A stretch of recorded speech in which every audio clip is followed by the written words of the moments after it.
Hello friend, नमस्कार। मैं दिनेश शर्मा। आज आपको एक छोटा सा वीडियो मैं बनाऊंगा, विष्णु सहस्त्रनाम पे बनाऊंगा। ठीक है। मैं विष्णु सहस्त्रनाम का एक समीक्षा होती है जिसे बोलते हैं, विष्णु सहस्त्रनाम की टीका है। वो मुझे प्राप्त हुई और मैंने पढ़ा, उसको मुझे काफ़ी अच्छी लगी। तो मुझे ऐसा लगा कि आप लोगों से भी ये शेयर करना चाहिए, क्योंकि मैं विष्णु सहस्त्रनाम का लगभग प्रचारक हूँ। हर एक वीडियो में विष्णु सहस्त्रनाम की बात करता हूँ। तो जो चीज़ मुझे अच्छी लगी तो मुझे लगा आपको भी लाभ देगी ये चीज़।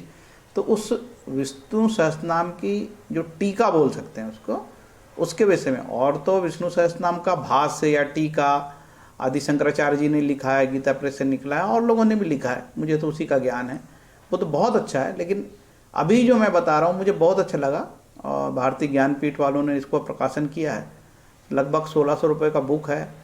और आप देखोगे तो किसी व्यक्ति की कितनी मेहनत एक माताजी ने निकाली है, और उनकी बेटी ने उसमें चित्र बनाया है।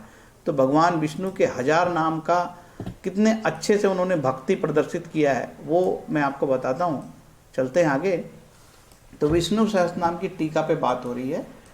तो ये जो विष्णु सहस्त्रनाम है, उषा मुछाल माता जी का है और रुचिरा मणियार माता जी का, इनकी बेटी हैं। उषा मुछाल जी की बेटी हैं रुचिरा मणियार जी। Vishnu Sahasranama part 1, part 2, part 3। ठीक है। और इनको जो निकाला है, ये भारतीय ज्ञानपीठ वालों ने निकाला है बुक को। एक बुक लगभग 520 रुपये की है। ठीक है, थोड़ा महंगा है लेकिन बड़ी क्वालिटी है। तो जनरली क्या होता है कि हम लोग गीता प्रेस का ये वाला गुटका है, इसको मैं 2206 नंबर का कोड है, इसको मैं सजेस्ट करता हूँ। तो इसमें जो है ना, गीता प्रेस में जो है अध्याय पेज नंबर 8 14वें श्लोक से विष्णु सहस्त्रनाम चालू होता। ओम विश्वम विष्णु वषटकारो भूत भव्य भवत प्रभु भूत कृत भूत भृत भावा भूतात्मा भूत भावना। और खत्म कहाँ होता? 120वें श्लोक में संघ भ्रत नंद की चंकरी सार्धंधनवा और गदाधर रथांगपाड़ी अक्षोभ्य सर्वप्रहार युद्ध, ये खत्म हो गया। तो देखिए, इसमें टोटल 108 श्लोक हैं विष्णु सहस्त्रनाम में।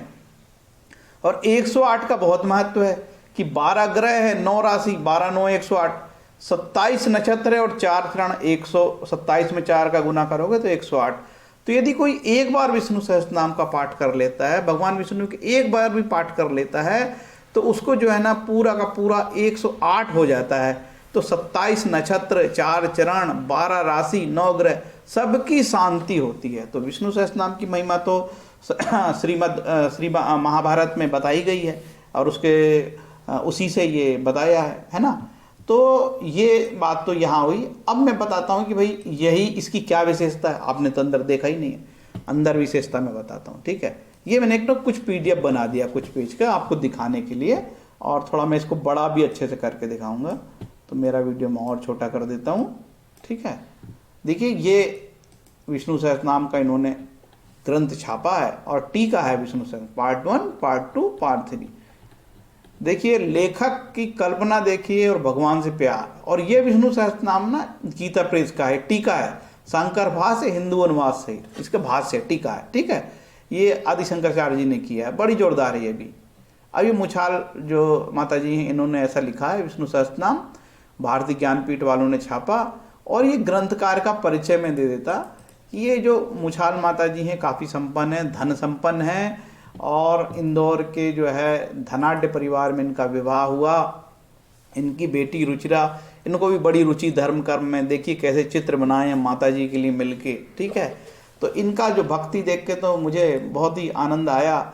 और इसमें वही बात लिखी मैंने जो बताया कि 108 अत्यंत सुंदर श्लोक है। 27 नक्षत्र, 4 चरण, मैंने कई वीडियो में ये बात बताई है। 27 नक्षत्र, 4 चरण, 108 का मतलब है ना। 12 राशि, 9 ग्रह, 108। इसलिए बोलता हूँ एक माला कर लो, सबका उद्धार हो जाएगा। एक ही माला, जो भी ग्रह दशा चल रही है उसकी एक माला कर लो आप। चाहे बीज मंत्र पढ़ते हो, चाहे या लघु मंत्र पढ़ते हो, ओम राम रावे नमः, ओम गुरु का ओम ब्रह्म बृहस्पति नमः, ओम बुद्धाय नमः, एक माला भी पर्याप्त होती है। तो विष्णु सहस्त्रनाम की बात तो मैं करता ही रहा हूँ। 3 पार्ट बनाए इन्होंने। खंड 1 में 14 से 48 तक श्लोक, खंड 2 में 49 से 84 तक श्लोक, और खंड 3 में 85 से 120 श्लोक का भाष्य है। आगे चलते हैं। पहला पेज आप खोलोगे तो इस तरीके से मिलेगा। ठीक है। ये अच्छा, इस ग्रंथ की क्या विशेषता है कि माता जी ने जो खुद से ही लिखा है वही ओरिजिनल इनकी हैंड राइटिंग है। विष्णु सहस्रनाम शांताकारं भुजंग शयनम पद्मनाभम सुरेशम विश्वधारम गगन सदृशम मेघवर्णम शुभांगम लक्ष्मीकांतम कमल नयनम योगी ध्यान गम्य वंदे विष्णु भव भय हरम सर्वलोकैकनाथम।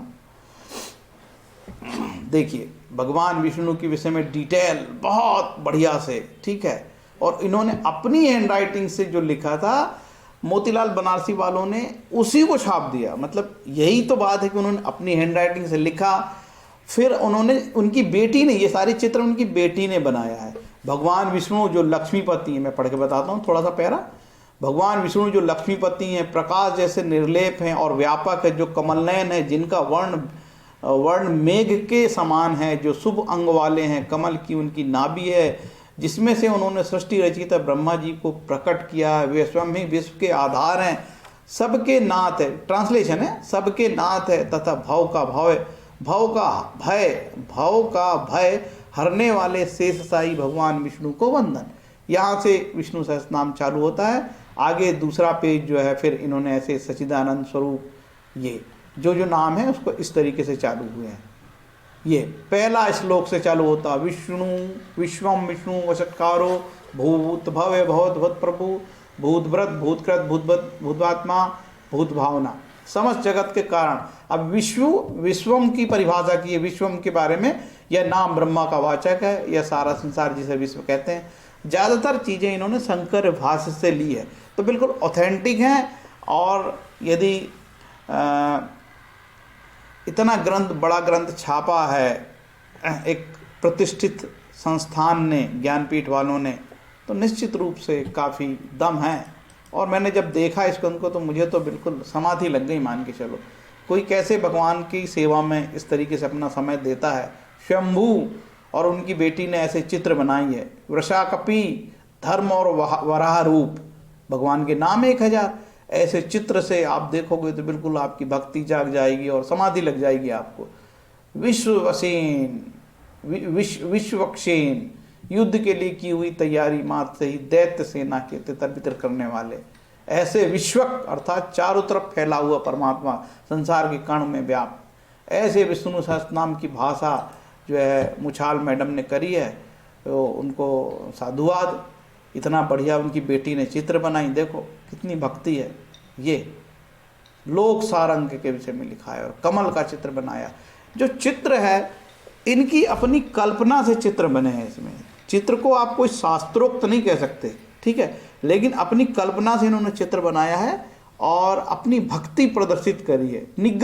निग्रह के लिए उन्होंने इस प्रकार का चित्र बनाया, ओम, फिर भगवान शंकर का डमरू, और इस प्रकार सर्प है ना, सर्पकार आकृति, उससे ओम निकल रहा है। निग्रह, सबका निग्रह करने वाले, स्वक्षेन सर्वम निग्रहातीति निग्रह, शंकर भाष्य। और कई जगह ने गीता जी का भी कोट किया कुछ जगह, स्वक्षेन सर्वष्ट निग्रहातीति निग्रह, अपने अधीन करके सबका निग्रह करते हैं, इसलिए भगवान विष्णु निग्रह कहलाते हैं।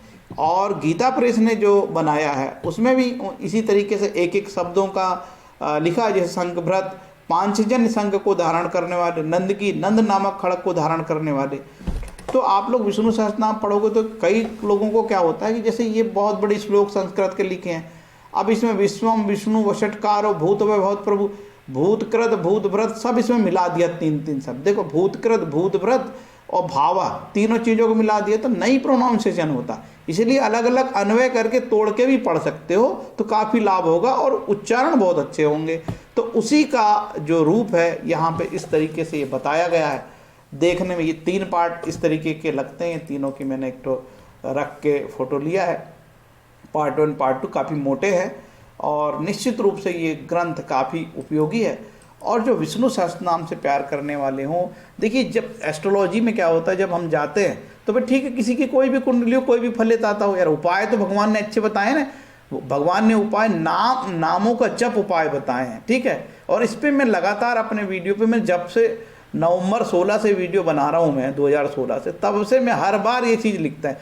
और शास्त्रों में लिखा है कोई यदि काम की बात है तो उसको लाख बार रिवाइज करो, लाख बार दोहराओ, इसलिए काम की बात है, इसलिए मैं इसको बार बार बताता हूँ, बार बार बताता हूँ, आपके दिमाग में डालना चाहता हूँ कि ग्रहों की शांति भगवान विष्णु के नाम के जप, विष्णु सहस्त्रनाम के पाठ करने से ग्रह शांति नहीं होगी, भगवत प्राप्ति हो जाएगी। यार ग्रह शांति क्या बात होती है, ग्रह शांति तो तात्कालिक होती है, कुछ समय के लिए, परमानेंट ग्रह किसी के शांत नहीं होते समझ गए।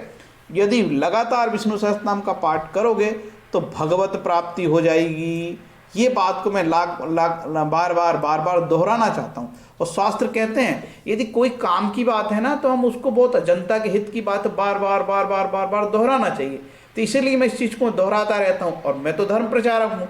गीता के 18वें अध्याय में 68-69 में लिखा है, भगवान कृष्ण ने, जो गीता का प्रचार करता है इस धरती में उससे ज़्यादा प्रिय मुझे कोई नहीं है। इसीलिए मैं भगवान विष्णु के नामों का प्रचार करता हूँ और गीता जी की मैं बात करते रहता हूँ। मैं गीता पढ़ता भी हूँ, जैसे कि 7वां अध्याय पढ़ लो, 10वां अध्याय पढ़ लो। भगवान बोलते हैं मैं नाम यज्ञ हूँ, जपों में जप यज्ञ हूँ। भगवान नाम के नाम को जपना ये यज्ञ है, सबसे बड़ा यज्ञ है, ठीक है। इसीलिए आप विष्णु सहस्त्रनाम का ये पाठ करोगे तो खूब आपको लाभ होने वाला है, ठीक है। तो ये मैंने छोटा सा वीडियो बनाया है। देखिए मेरे पास बहुत किताब है और इस महीने भी मैंने 13,000 की किताबें खरीदी। अभी मैं जगन्नाथपुरी गया था तो मुझे लगा कि मैं जगन्नाथपुरी से कोई वीडियो डालूं, फिर मेरा मन नहीं हुआ क्योंकि मेरी निजी पर्सनल यात्रा थी, हर चीज़ को दिखाना वो मुझे पसंद नहीं है। अभी मैं एक और धार्मिक यात्रा में जा रहा हूँ और ये धार्मिक यात्रा मेरी 4 दिसंबर से चालू होने वाली है, ठीक है। और वो धार्मिक यात्रा है माँ नर्मदा का परिक्रमा। तो मैं माँ नर्मदा की परिक्रमा स्टार्ट करने वाला हूँ, महाराजपुर मंडला से स्टार्ट करूँगा, ठीक है। और मैं ये खंड परिक्रमा करने का मैंने निर्णय लिया है। तो निश्चित रूप से 4 दिसंबर के बाद मैं वीडियो तो नहीं डालूँगा और शायद मैं कुंडली विश्लेषण का काम भी मेरा बंद रहेगा। कोई बहुत इमरजेंसी है, किसी का फ़ोन लग गया तो मेरे पास मोबाइल पे एक सॉफ्टवेयर छोटा सा है, उससे मैं देख सकता हूँ, लेकिन मैं उसमें ज़्यादा नहीं देख पाऊँगा ना यार, और एक लिमिट है उसकी, क्योंकि मेरे को ग्रहों के नक्षत्र, ग्रह अस्त है, D9 में कैसे गया है, और फिर और भी बहुत डिटेल में देखता हूँ, फिर दूसरी दशाएं में मैं देखता हूँ, तब मैं किसी का के लिए कोई निर्णय लेता हूँ। तो कोई इमरजेंसी होगा तो मैं ठीक है देख लूँगा, लेकिन मैं धार्मिक यात्रा में 4 दिसंबर से जाऊँगा। तो मेरा मन जो है काफ़ी धार्मिक हो गया है। अभी भी मैंने न्यूयॉर्क न्यू जर्सी से एक माता जी बात करी थी, उनकी कुंडली देखी, उन्होंने वृंदावन की खूब यात्रा करी है, खूब परिक्रमा करी हैं।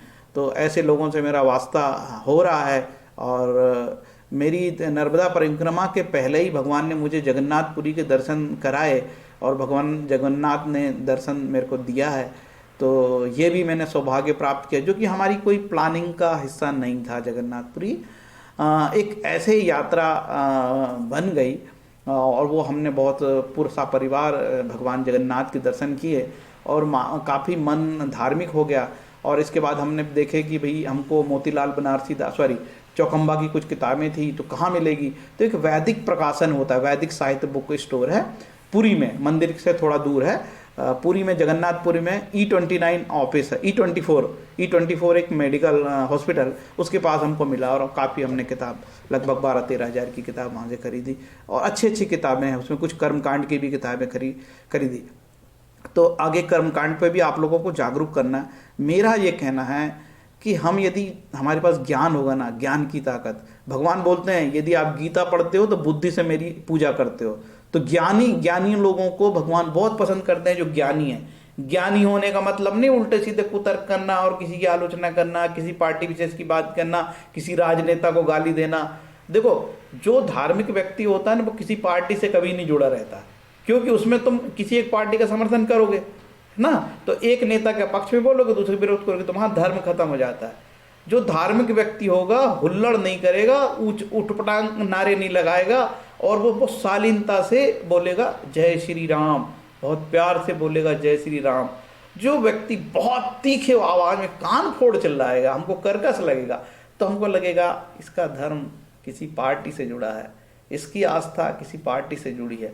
इसीलिए कोशिश करता हूँ कि धर्म की, राजनीति की बात में बिल्कुल, मैं पेपर भी बहुत कम पढ़ता हूँ, पेपर में 5 मिनट पढ़ता हूँ दैनिक भास्कर, क्योंकि मैं अपने दिमाग में कचरा नहीं घुसड़ना चाहता यार, ठीक है। और लगभग मैं समाचार के चैनल भी बहुत नाम मात्र के देखता हूँ। कोई सुप्रीम कोर्ट की बड़ी टिप्पणी हो गई हो, या फिर भारत सरकार के कार्य में कोई ऐसी बड़ी पॉलिसी लाई हो भारत सरकार ने जिससे कि आम आदमी पे पड़ता हो, कोई बजट से रिलेटेड बात हो, वही चीज़ें मैं देखता हूँ। नहीं तो मैं कटता हूँ, क्योंकि उससे क्या मेरा धर्म बिगड़ता है। क्योंकि सरकार कोई या तो अच्छा करेगी तो सरकार की मैं बहुत तारीफ कर दूंगा, या तो बुरा करेगी तो मैं कुछ आलोचना कर दूंगा। तो आलोचना से ना धर्म बिगड़ता है। जैसे कि हम कई बार आलोचना कर देते हैं, कई बार मैं भी बहुत आलोचक रहा हूँ, क्योंकि मुझे ऐसा लगता है कि जैसे आज ही मेरे घर में श्रीमद् भागवत शिव पुराण के लिए कोई व्यक्ति चंदा लेने आया था। मैंने कहा चंदा तो दूंगा यार, तो चंदा भी दूंगा। मैंने कहा जब तक शिव पुराण होगी तो मैं स्टार भी लगाऊंगा, लोगों को निःशुल्क ज्योतिष भी बताऊंगा। तो मेरे ज्योतिषी का स्टार लगाने से वो शिव पुराण वाले की बेइज्जती होने लगेगी, जो कथापीठ में बैठेगा। उसे लगेगा कि यार ये सच बता के कहीं पोल ना खोल दे। क्योंकि आजकल होता क्या है, श्रीमद् भागवत में पुराणों में लोग म्यूजिक चलाते हैं और पुराण का व्याख्यान बहुत कम होते, म्यूजिक करते हैं। तो हमारे आम भारतीयों को तो पता ही नहीं है कि यार श्रीमद् भागवत का या शिव पुराण का म्यूजिक से क्या वास्ता है यार, नहीं है। बीच बीच में एक आध कोई संगीत हो जाए अच्छी बात है, लेकिन लोगों को उन्होंने संगीतमय बना दिया। और जो व्याख्यान है श्रीमद् भागवत के या श्रीमद् शिव पुराण के, वो व्याख्यान से लोगों को दूर कर दिया और समीक्षा से दूर कर दिया, और जो श्री भक्ति से संगीत को जोड़ दिया। तो मुझे लगता है यार कि हम श्रीमद् भागवत हो रही है या श्रीमद् शिव पुराण हो रही है शिव भगवान की, तो शिव की भक्ति हम सीखेंगे, नाम जप सीखेंगे, नाम जप के तरीके सीखेंगे, भक्ति करने के तरीके सीखेंगे, भक्तों की कथा को जानेंगे। श्रीमद् भागवत में ढेरों भक्तों की कथा को सुनेंगे, भाव विभोर हो जाएंगे, हमको वहाँ भक्ति लग जाएगी, हमको समाधि लग जाएगी। नहीं, भयंकर कान फोड़ म्यूजिक से आपको परेशान कर दिया जाएगा, और एक ग्रुप रहेगा नाचने वाला, वो नाचता भी है। तो यार ऐसा लगता है कि सारे लोग सुन रहे हैं और वो म्यूजिक वाले पसंद है, तो भाई किसी को अच्छा लगता तो हम क्या बोले, हम नहीं बोल सकते। बोलेगा आपको नहीं है, भग जाओ यहाँ से, ना सुनो। लेकिन जो भागवत का अर्थ, जो व्यासपीठ में बैठता था या शिव पुराण की पीठ में बैठेगा जो व्यक्ति, वो व्यक्ति निरीह होता था और भयंकर साधु होता था, नाम जप करता था, साधना करता था, तब वो पीठ का हकदार बनता था। ठीक है, तब वो लोगों को कहता था कि मैंने तो कहीं नहीं सुना यार कि कोई पीठ से विष्णु सहस्त्र नाम का प्रचार कर रहा हो, कोई स्वाध्याय करने के लिए कोई बुक का प्रचार कर रहा हो। नहीं बताते यार, सीधे 10वें अध्याय भी आ गया श्रीमद् भागवत में और म्यूजिक चलता है। और जो भागवतकार होता है वो भयंकर 25,000 का लगदक कुर्ता पहनता है और बहुत फेशियल आशियल करा के ऐसा लगता है लगदक चमकता रहता है। तो आध्यात्मिक की चमक नहीं है। आध्यात्मिक आदमी बहुत शालीन होता है और अपने चेहरे में पाउडर क्रीम ना लगाता, समझ गए, बहुत शालीन होता है वो, और तब उसको व्यासपीठ में बैठने का अधिकार होता है। तो 25,000 का कोई कुर्ता पहने और अपने बाल को यूं करे यूं करे यूं करे, भक्ति नहीं है। फेशियल करा के बैठे हो श्रीमद् भागवत करने, आध्यात्मिक नहीं हो सकते। ठीक है, लाई लप्पा बता के, अच्छी म्यूजिक बता के, इंप्रेशन करके, क्योंकि आगे जो ऑब्जेक्ट आगे बैठा है वो तो बैठा है कि व्यासपीठ की इज्जत करके बैठा है। वो आपके चरित्र पे उससे कोई मतलब नहीं है, आपके गुण को से मतलब है। व्यासपीठ श्रीमद् भागवत के लिए बैठा है। हमारे शास्त्रों में लिखा है कि यदि हम श्रीमद् भागवत पढ़ते हैं, शिव पुराण सुनते हैं, तो हमको मुक्ति के हकदार हो जाते हैं। तो वो अपनी मुक्ति के लिए बैठा है और रिस्पेक्ट के कारण आपके गलत कामों को टोकता नहीं है।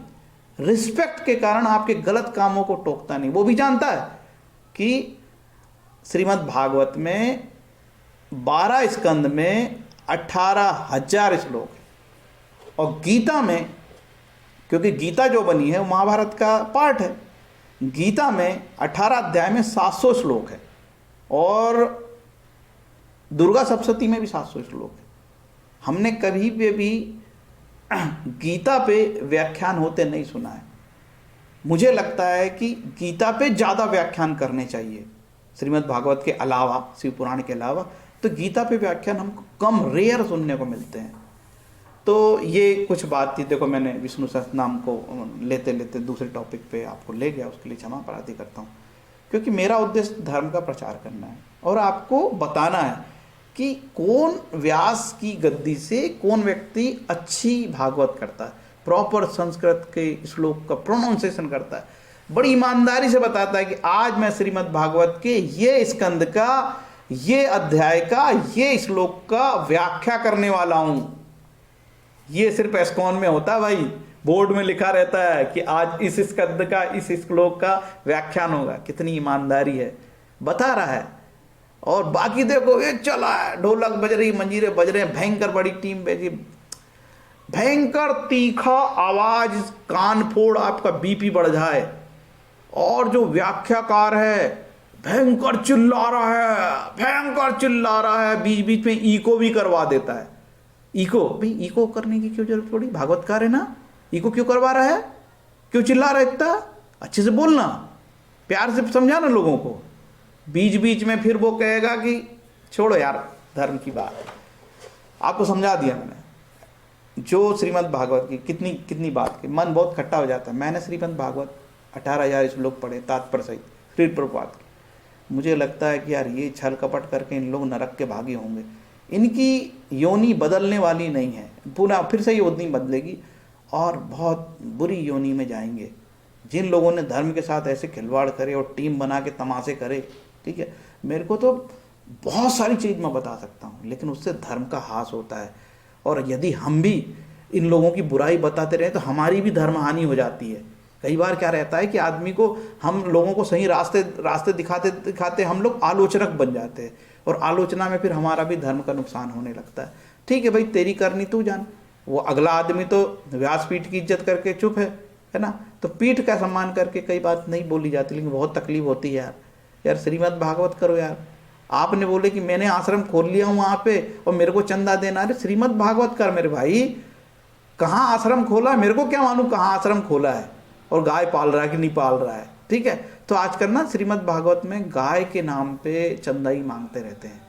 मुझे गाय से मुझे भी प्यार है, माता जी हमारी, लेकिन हम तो भागवत के लिए बैठे हैं, हम तो भागवत की समीक्षा के लिए बैठे हैं।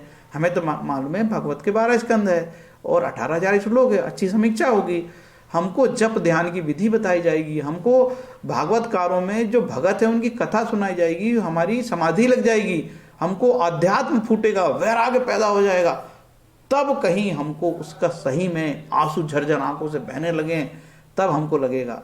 और यदि हमको बीच में आप यही लेक्चर पिलाओगे, आपको ये दान करना है, कल इसकी पूजा है, कल इसकी शिवार्थ बारात निकलेगी, कल इसका जन्मदिन है, कल ये लेके आना आप, तब तो बड़ी दिक्कत है, बहुत दिक्कत है, बहुत दिक्कत है। पता नहीं इसमें भी मैंने क्या अपराध कर दिया भगवान के चरणों में। ये बताते बताते भी क्या मैं श्रीमद् भागवत के प्रति कोई अपराध तो नहीं कर गया? हे भगवान, यदि मैंने श्रीमद् भागवत के प्रति कोई अपराध किया होगा, श्रीमद् शिवपुराण के प्रति कोई अपराध किया होगा, तो मुझे क्षमा करें। मेरा भाव बहुत अच्छा है, मैं इस मामले में बहुत ईमानदार हूँ। मुझे ऐसा लगता है कि कोई व्यक्ति किसी के घर में चोरी कर लेता है ना, वो वज्रलेप नहीं होगा, लेकिन श्रीमद् भागवत के प्रति किया गया अपराध और श्रीमद् भागवत के प्रति किया गया कोई अपराध वज्रलेप होगा। पता नहीं कितनी गंदी योनि में जाओगे, कीड़े मकोड़े कुत्ते बनोगे और बहुत दुर्गति को प्राप्त होगे।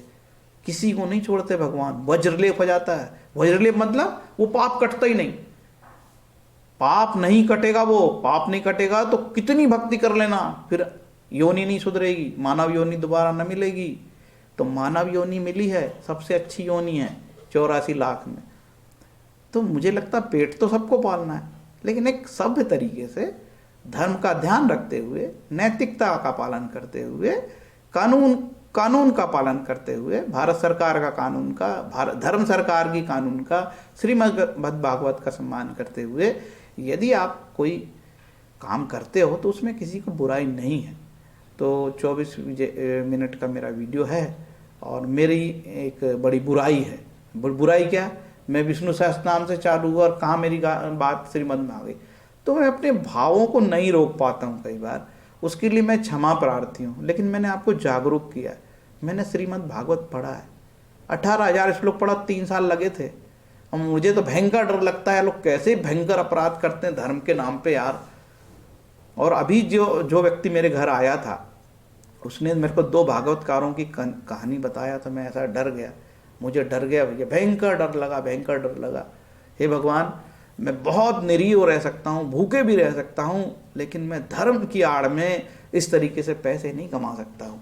याद रखना, जो श्रीमद् भागवत में बार बार नंबर डिस्प्ले कर रहा है, बार बार चंदा मांग रहा है, भागवतकार नहीं हो सकता। भागवतकार भूखा रह सकता है, 1 रुपये किसी से नहीं मांगेगा, बड़ा ईमानदार होता है। जो श्रीमद् भागवत भगवान कृष्ण के, जो श्रीमद् भागवत का प्रचारक है, व्याख्यान करता है, तो क्या आपको योगक्षेम वहम करेंगे भगवान, उस पर यकीन नहीं है क्या? क्यों बार बार आप ऐसी हरकत करते हो?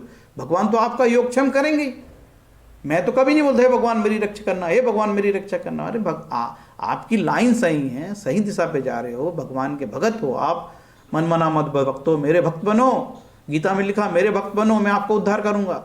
और गीता में फिर लिखा है 9:22 में योगक्षेम वहम्यम, 9:26 में लिखा पत्रम पुष्पम फलम तोयम, मैं तो पुत्र पत्र पुष्प फल जल से भी प्रसन्न होने वाला देव हूं, लेकिन मेरे भक्त बन और अनन्य भाव से चिंतित, अनन्य भाव चिंत्यते, अनन्य भाव से मेरी। देखो भगवान बोलते हैं मैं आपका योगक्षेम तब वहम करूंगा जब अनन्य भाव से मेरी भक्ति कर और सर्वधर्म परित्याज्यम मामेकम, सभी धर्मों का परित्याग करके मेरी शरण में आ जा।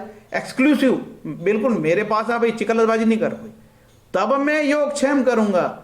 और उधर गाय के नाम पे चंदा मांग रहा है और बहुत बड़ी फीस ले रहा है, बहुत बड़ी टीम टाम लेके आया है और तमाशे भी करवा रहा है ना, और अपना और उल्टी सीधी भी बात भी करता है। बात एक खोली दे रहा हूँ। एक व्यक्ति आया था गाय दान करने भागवतकार को, महाराज जी गाय दान करना है मेरे को। तो उसने बोला गाय के साथ कुछ नगद भी करो। तो महाराज जी ने बोला कि महाराज जी 5,000 रुपये दे देता हूँ। क्या बोला मालूम है? मुझे नहीं चाहिए ऐसी सड़क छाप गाय। सुन के काफ़ी तकलीफ हुई, बताने में भी तकलीफ हो रही है। अपने भाव से बेचारा धार्मिक व्यक्ति गाय देने आया था।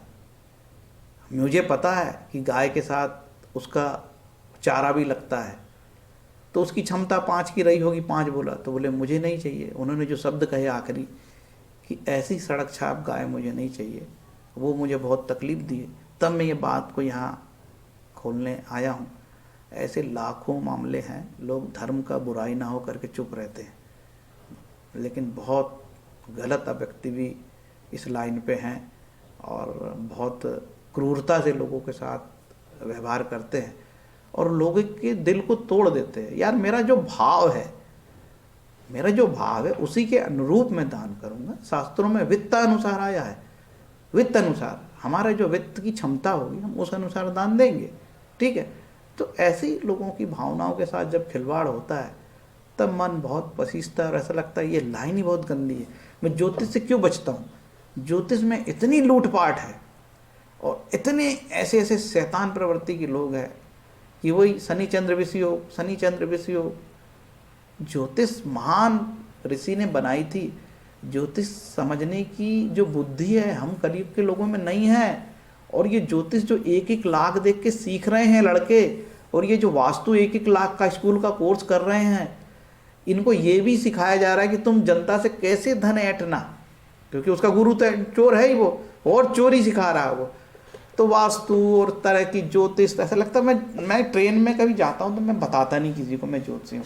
मुझे बहुत शर्म आती है, क्योंकि क्या वो सोच लेगा कि साला ये काल सर्व योग का लुटेरा होगा, तो ये भी लुच्चा ही होगा करके। तो मुझे मैं बोलता हूँ आध्यात्मिक हूँ, मैं श्रीमद् भागवत की बात बड़े अच्छे से करता हूँ, लेकिन ज्योतिषी होने की बात मैं छुपाता हूँ क्योंकि मुझे अच्छा नहीं लगता। क्योंकि हमारी बिरादरी के लोग रत्न ही बेच रहे हैं, शाम सुबह रत्न बेचता है, भयंकर बड़ी बड़ी घोषणाएं करता है वो। तो भैया ये विष्णु सहस्त्र नाम, श्रीमद् भागवत, शिवपुराण, कथाकार, इनके चरणों में कोई अपराध हुआ है उनसे क्षमा मांगता हूँ। मैं अच्छी जागृति लाता हूँ और भगवान के चरण में कोई नाम अपराध हो गया है तो उन नाम अपराध के लिए मैं क्षमा करता हूँ। धर्म का मामला है, लेकिन भोली भाली जनता, उनके प्रति भी तो मेरी एक नैतिक जिम्मेदारी है। धर्म के प्रति मेरी नैतिक जिम्मेदारी है, तो क्या भोली भाली जनता के प्रति नैतिक जिम्मेदारी नहीं है? ये तो भागवतकार का काम है कि लोगों को जागरूक करना चाहिए, लेकिन वो तो कभी विष्णु सहस्त्र नाम की बात करते ना दिखे वहाँ से, वहाँ तो दूसरी बात करेगा वो, ठीक है। तो चलते हैं। अब एकाध लोगों के कारण से कहीं अच्छे पीठ के व्याख्याकार, अच्छे भागवतकार, जिनके कहने भागवत सुनने समाधि लग जाए आपको, ऐसे ऐसे साधु हैं।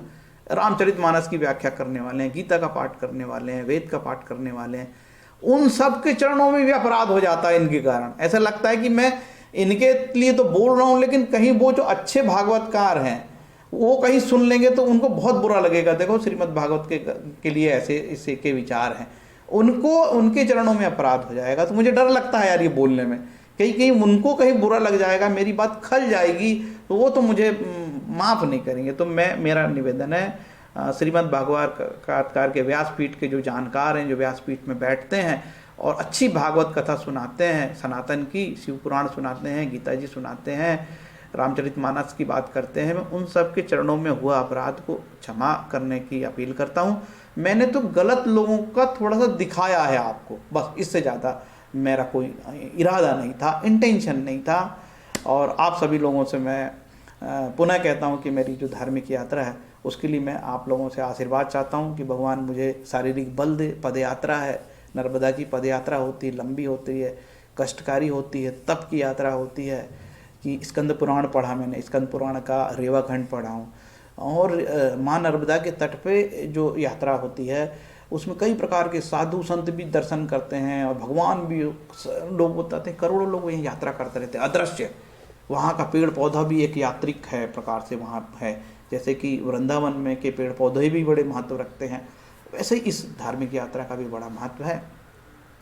और बड़े बड़े संतों ने साधु यात्रा करी है और इसका बड़ा महत्व है, उसलिए मैं ये यात्रा प्रारंभ कर रहा हूँ। उम्मीद है कि ये वीडियो आपको अच्छा लगा होगा। बात क्या थी, बात कहाँ गई, जो मेरे सुनने वाले हैं वो बहुत अच्छे से जानते हैं कि शर्मा जी बताते बताते बहुत दूर चले जाते हैं। तो यार जब मामले में भाव आ जाता है तो बताना पड़ता है। मैं लोगों को जागरूक करते रहूँगा। अभी मैं प्लान कर रहा हूँ कि मैं कैसे वीडियो बनाऊँ नहीं बनाऊँ, क्योंकि मेरे पास एक ही मोबाइल है, उसमें मेरी पूरी बैटरी फुल है, उसमें पूरी मेरी 128 GB की मेमोरी सब फुल है। अब नया मोबाइल लेना करना, ये सेटअप बहुत खर्चीला है, तो उसके लिए डर रहा हूँ कि मैं वीडियो बनाऊँ। दूसरी चीज़, एक और चीज़ है, क्या धार्मिक यात्रा का इस तरीके से वीडियो बना के प्रचार करना चाहिए? तो उससे भी डर रहा हूँ मैं कि ठीक है यार दिनेश शर्मा तुम धार्मिक यात्रा कर रहे हो, साले वीडियो बना रहे हो, लालच होगी तुमको लाइक करना, कमेंट करना, शेयर करना, और वो वीडियो खूब चल जाए तो उसमें पैसे कमा लूँ। क्या इस भाव से करूँगा तो मेरे को हानि तो नहीं हो जाएगी? या क्या मैं अच्छे भाव से कर रहा हूँ? कि देखो साधना को छुपाया जाता है। पहले लोग माला जप करते थे ना, तो गोपनीय रूप से माला जप करते थे। वो माला जप करने के पहले अपने शरीर को ढक लेते थे कि माला ना दिखे करके, और लोगों को तो बताते नहीं थे कि वो भक्ति करते हैं। आध्यात्मिक भाव से छुपा के भक्ति की जाती थी भगवान की। तो क्या मैं वीडियो बनाऊंगा तो इसका नुकसान तो नहीं हो जाए मेरे को? या फिर मेरे वीडियो बनाने से लोगों को प्रेरणा मिलेगी, नर्मदा की परिक्रमा के विषय में जानकारी होगी, तो इसका प्रचार होगा, तो और भी लोग नर्मदा यात्री धर्म यात्रा कर सकते हैं, परिक्रमा, तो क्या उसका लाभ जनता को मिलेगा? तो इस विषय में आप लोगों से मैं थोड़ा सा टिप्पणी लेना चाहता हूँ। तो क्या मैं अपने नर्मदा यात्रा के वीडियो डालूंगा तो क्या ये सस्ता प्रचार होगा? क्या मैं पैसे के लिए डालना चाह रहा हूँ? क्या अपनी झांकीबाजी करने के लिए डालना चाह रहा हूँ? तो मैं डरता हूँ यार, कहीं ऐसा ना हो धर्म के प्रति कोई मैं अपराध कर बैठूं, तो मुझे डर लगता है। तो लेकिन आप लोगों पे छोड़ता हूं। और हालांकि मेरी जो तट पे परिक्रमा होगी उसमें इंटरनेट की बहुत कमी रहेगी, तो अब उसको कैसे, ना मेरे पास अब ज़्यादा बड़ा पैकेज, आप बैग रख लोगे तो चल नहीं पाओगे। अब मेरी जो क्षमता है ना 7 या 8 किलो के वजन रखने की है, और मेरा लगेज बन रहा है 10-12 किलो का। तो मुझे लग रहा है यार कि मैं क्या रखूँ और क्या छोड़ूँ।